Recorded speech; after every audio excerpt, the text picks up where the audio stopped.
Hi everyone. ඉතින් අද video එකෙන් අපි කතා කරන්නේ UK වල මෝගේජ් එකක් දාලා ගෙයක් ගන්න කොහොමද කියන process එක. මේ වීඩියෝ එක ගෙයක් ගන්න process එකේ overview එක තමයි cover කරන්නේ. ඉතින් in detail ගිහින් අපි තවත් වීඩියෝස් ඉස්සරහට අරන් එන්න බලාපොරොත්තු වෙනවා. සාමාන්‍යයෙන් UK වල ගෙයක් ගන්නේ මෝගේජ් එකක් දාලා ඩිපොසිට් එකක් තියලා ඒ process එකේ ගිහින් තමයි සාමාන්‍යයෙන් UK වල ගෙයක් ගන්නේ.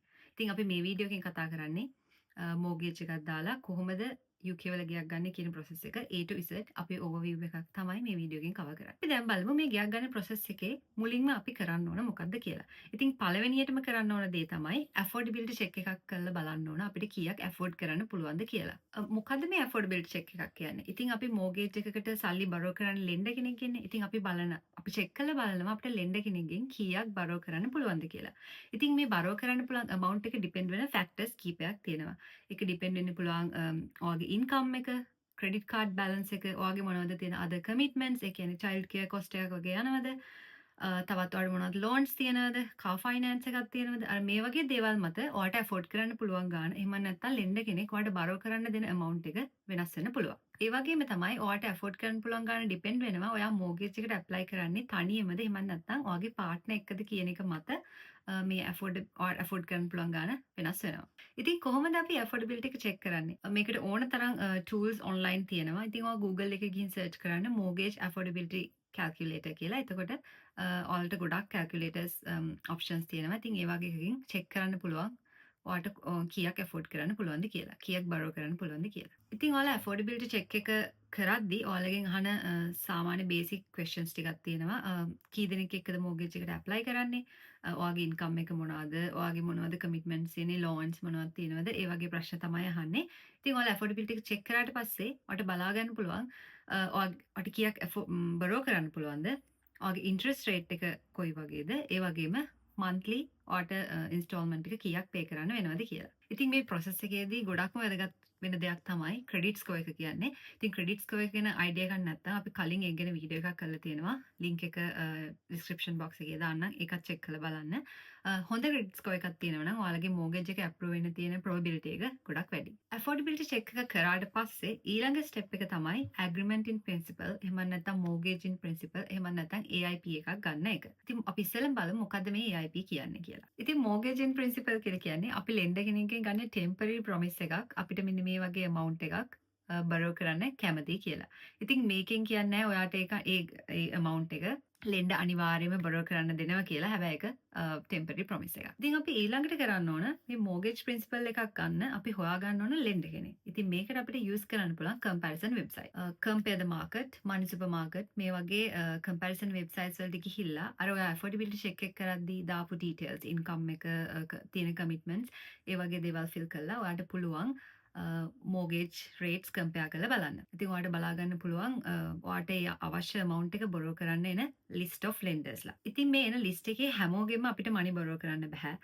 අපි ඉන්න වීසා එක අනුව අපිට ILR එක නැත්තම් ඒ borrowerගේ terms and conditions අනුව අපිට සල්ලි borrow කරන්න පුළුවන්ද නැද්ද කියන එක depend වෙනවා. ඉතින් ඔයාට ආපු ලිස්ට් එකේ ඉන්න lenders ලගේ වෙබ්සයිට් එකට ගිහින් ඔයාලට check කරලා බලන්න පුළුවන් එයාලගේ terms and conditions මොන වගේද කියලා. ඉතින් ඔයාට එහෙමත් නැත්නම් පුළුවන් mortgage advisor කෙනෙක්ට කතා කරලා අහන්න පුළුවන් ඔයාගේ situation එක explain කරලා ඔයා mortgage එකට ඒ lender through mortgage එකට apply කරන්න eligible ද කියලා. ඉතින් අපි දන්නවා Barclays ඒ වගේම Skipton Building Society මේ වගේ lenders visa holders ලට mortgage දෙන්න එහෙම එයාලගේ අකමැත්තක් නැහැ. අපි mortgage එක ගත්තෙත් Barclays through. ඉතින් ඔයාලට හිතෙනවා මේ process එක ඔයාලට තනියම කරගන්න බෑ කියලා ඔයාලට පුළුවන් mortgage broker කෙනෙක්ට reach out වෙන්න. ඉතින් ගොඩක් mortgage brokers ලා online ඉන්නවා. ඒ වගේම තමයි ශ්‍රී ලංකන් mortgage brokers ලාත් ඉන්නවා. ඔයාලට පුළුවන් ඒ වගේ කෙනෙක්ට reach out වෙලා බලන්න. ඉතින් mortgage broker කෙනෙක් කරන්නේ ඔයාට හොඳම interest rate එකක් තියෙන lender කෙනෙක් choose කරලා දෙන එක. ඔයාගේ සිටුේෂන් එකට ගැලපෙන lender කෙනෙක් ඔයාට හොයලා දෙනවා. ඒක තමයි mortgage broker කෙනෙක් කරන්නේ. ඉතින් මේකට mortgage broker කෙනෙක් admin fee එකක් ගන්නත් පුළුවන්. එහෙම නැතුව ඔයාට free කරලා දෙන කෙනෙක් හම්බ වෙන්නත් පුළුවන්. ඉතින් ඔයා lender කෙනෙක් choose කරගත්තට පස්සේ ඔයා mortgage principal එකකුත් ගත්තට පස්සේ ඊළඟ step එක තමයි property search කරන එක. ඉතින් property search එකේ පළවෙනි step එක තමයි ඔයා කොහෙද property එක ගන්න කියන area එක decide කරන එක. ඉතින් area එක decide කරාට පස්සේ ඔයාට පුළුවන් ඔයාට bedrooms කීයක් ඕනද මේ වගේ දේවල් decide කරලා සූප්ලා රයිට්මූව් වගේ වෙබ්සයිට් එකකට ගිහින් ඒ ඒරියා එකේ තියෙන ප්‍රොපර්ටි සර්ච් කරලා බලන්න පුළුවන්. ඒ වගේම තමයි ඔයාලට නිව් බිල්ඩ් එකක් ගන්න ඕන නම් අලුතින් බිල්ඩ් කරපු හවුස් එකක් ගන්න ඕන නම් ඔයාලට පුළුවන් ඒ ඒරියා එකේ ඉන්න බිල්ඩර්ස්ලා කවුද කියලා සර්ච් කරලා එයාලගේ වෙබ්සයිට් එකට ගිහින් ඔයාගේ බජට් එකට හරියන හවුසස් ඒ ඒරියා එකේ තියෙනවද නිව් බිල්ඩ් හවුසස් තියෙනවද කියලා බලන්න පුළුවන්. ඒ වගේම තමයි ඔයාලට පුළුවන් රියල් ස්ටේට් ඒජන්ට්ස්ගේ වෙබ්සයිට්ස් වලට ගිහිල්ලා චෙක් කරලා බලන්න පුළුවන් ඒ ඒරියා එකේ තියෙන ප්‍රොපර්ටිස් මොන වගේද ප්‍රයිසස් මොන වගේද කියන දේවල් බලන්න පුළුවන්. ඉතින් ඔයාලා මෙහෙම ප්‍රොපර්ටි සර්ච් කරලා ප්‍රොපර්ටි කීපයක් ෂෝට් ලිස්ට් කරගත්තට පස්සේ ඔයාලට පුළුවන් ඒ රියල් ස්ටේට් ඒජන්ට් ඉන්ක්වයරි එකක් දාලා ප්‍රොපර්ටි වීවිං එකක් අරේන්ජ් කරගන්න. ඉතින් මේකට ඔයාලට රියල් ස්ටේට් ඒජන්ට් කතා කරලා අපොයින්ට්මන්ට් එකක් දාගන්න වෙනවා ප්‍රොපර්ටි එක වීව් කරන්න නම්. ඉතින් මේක හරිම එක්සයිටිං. ඔයාලට එක එක ප්‍රොපර්ටිස් වලට ගිහින් ප්‍රොපර්ටි එක බලන්න පුළුවන්. ඉතින් ඊළඟ ස්ටෙප් එක තමයි ඔයාලා මෙහෙම ප්‍රොපර්ටි කීපයක් වීව් කරාට පස්සේ ඔයාලට සැටිස්ෆයි ප්‍රොපර්ටි එකක් හම්බුනාට පස්සේ ඔයාලට කරන්න තියෙන්නේ ඒ ප්‍රොපර්ටි එකට ප්‍රයිස් එකක් ඔෆර් කරන එක. ඉතින් මේ ප්‍රයිස් එකක් ඔෆර් කරද්දී ප්‍රයිස් එක ගැන ඔයාලට පොඩි අයිඩියා එකක් ගන්න ඕන නම් ඒ ඒරියා එකේ ප්‍රොපර්ටි මාකට් එක ගැන පොඩ්ඩක්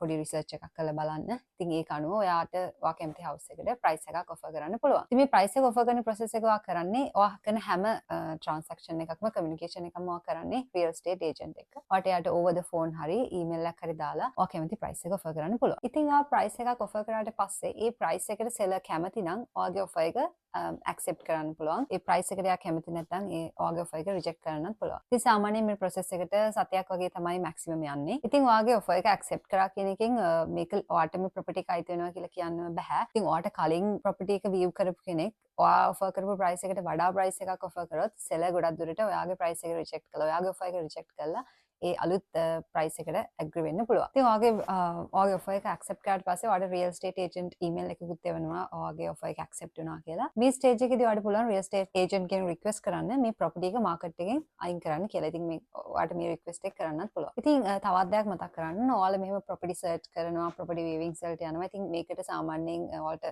හොඳ ප්‍රොපර්ටි එකක් සෙට් වෙන්න ටිකක් කාලයක් යන්න පුළුවන්. ඉතින් සාමාන්‍යයෙන් මෝගේජ් ප්‍රින්සිපල් එකක් වැලිඩ් වෙන්නේ 30 days to 90 days. ඒ කියන්නේ මාස 3ක් අතර කාලයක් තමයි මේක ලෙන්ඩ අනුව ඩිපෙන්ඩ් වෙනවා. ඉතින් ඔයාලා මේ යන කාලය මාස 3ට වඩා වැඩි නම් ඔයාලට ආයෙමත් මෝගේජ් ප්‍රින්සිපල් එකක් ගන්න වෙනවා. ඉතින් තවත් දෙයක් මතක් කරන්න ඕනේ. ඉතින් මෝගේජ් ප්‍රින්සිපල් එකක් ගනිද්දී ඔයාගේ ක්‍රෙඩිට් හිස්ටරි එකේ සොෆ්ට් සර්ච් එකක් විදිහට මේක පෙන්නනවා. ඒකත් මතක තියාගන්න. ඉතින් ඔයාගේ ඔෆර් එක ඇක්සෙප්ට් වුණාට පස්සේ ඊළඟ ස්ටෙප් එක තමයි මේ ලීගල් වැඩ ටික හැන්ඩල් කරන්න ඔයා සොලිසිටර් කෙනෙක් හොයාගන්න ඕනේ. ඉතින් මේ සොලිසිටර් කෙනෙක් හොයාගන්න ප්‍රොසෙස් එකටත් ඔයාලට පුළුවන් ප්‍රයිස් කම්පැරිසන් වෙබ්සයිට් එකකට ගිහින් කොටේෂන් එකක් ගන්න පුළුවන්. කෝඩ්ස් ටිකක් අරන් කම්පෙයාර් කරන්න පුළුවන්. කවුද අඩුම සොලිසිටර් කියලා.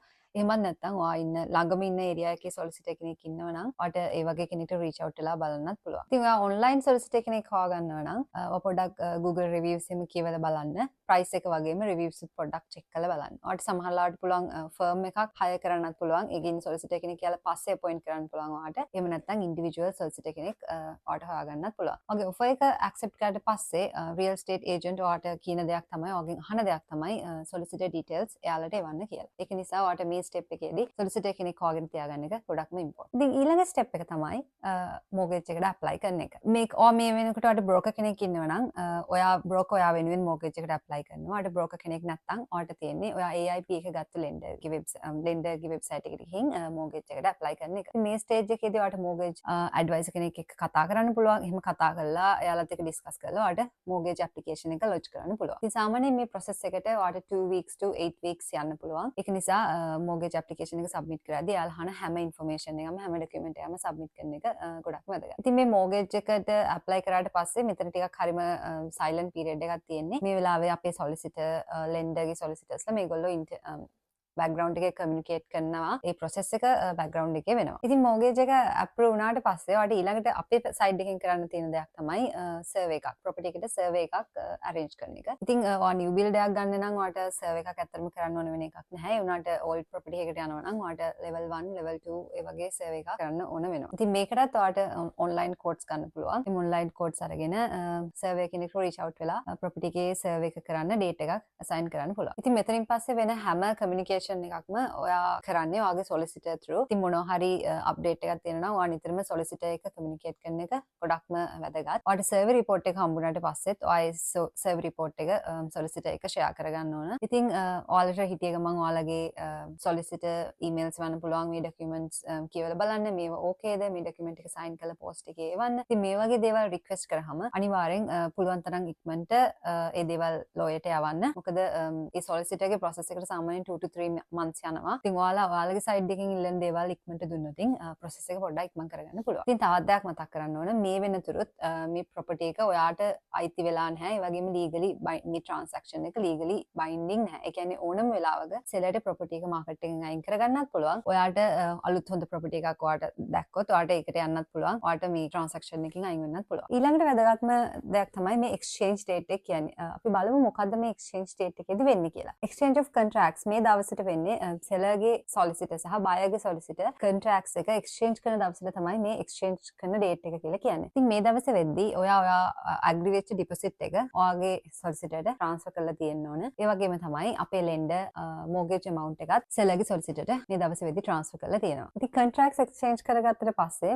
legally ඔයාට property එක අයිති වෙනවා. ඒක නිසා ඔයා අනිවාර්යෙන් contracts exchange කරන දවසට property එකට building insurance එකක් දාන්න ඕන. ඉතින් අපි බලමු මොකද්ද මේ building insurance එක කියන්නේ. ඔයාලා home insurance ගැන අහලා තියෙනවා නම් home insurance එකේ කොටස් දෙකක් තියෙනවා. content insurance, building insurance කියලා. ඉතින් ඔයාට property එක අයිති වෙන දවසට ඔයා building insurance එකක් අනිවාර්යයෙන්ම property එකට දාන්න ඕන. ඉතින් content insurance එකක් එදාට දාන්න ඕනේ නැහැ. මොකද property එකේ මුකුත් content නැති නිසා ඔයාගේ. හැබැයි අනිවාර්යයෙන්ම building insurance එකක් දාලා තියෙන්න ඕන. ඉතින් මේකත් ඔයාට online comparison website එකකට ගිහිල්ලා cheap building insurance එකක් දාන්න පුළුවන්. ඉතින් ඊළඟට තියෙන්නේ completion date එක.